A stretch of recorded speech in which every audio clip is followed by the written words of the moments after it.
curatorial choice I especially appreciated was the pairing of Turner's delicate, sketch-like watercolors of Venice with Howard Hodgkin's boldly colored Venice. The contrast between Turner's soft, atmospheric strokes and Hodgkin's vibrant, emotional palette created a striking dialogue, showing how the city has inspired artists across centuries in such different ways. This made the exhibition feel both rooted in history and alive with modern resonance. The audio guide requires a separate purchase rather than being freely accessible via QR code, which feels a little inconvenient and overpriced. The exhibition space is divided into 2 rooms, one very small, the other quite large, and I'd recommend starting with the larger one. Also, be sure to set aside an entire afternoon to enjoy it properly, since 3 videos alone will take at least 2 hours. A small delight: if you share a post on social media, you'll receive a free sticker.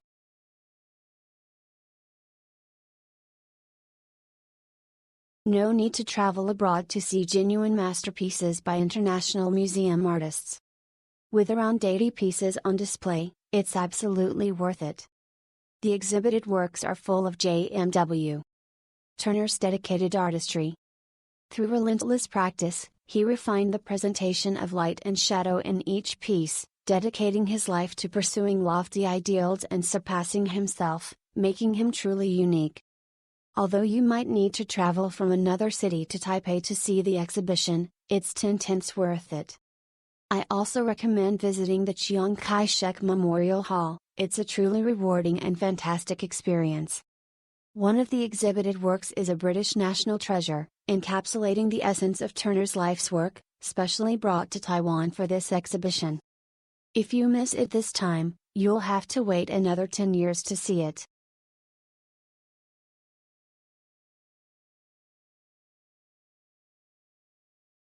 I highly recommend the William Turner exhibition, and I also suggest taking the guided tour.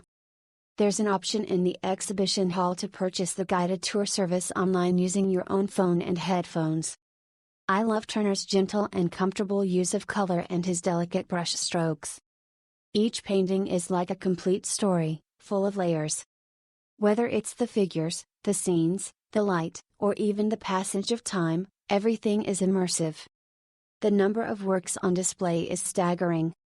By the time I got to the last exhibition hall, I was really tired. Turner often spent an entire day observing the same scene just to capture the changes in light.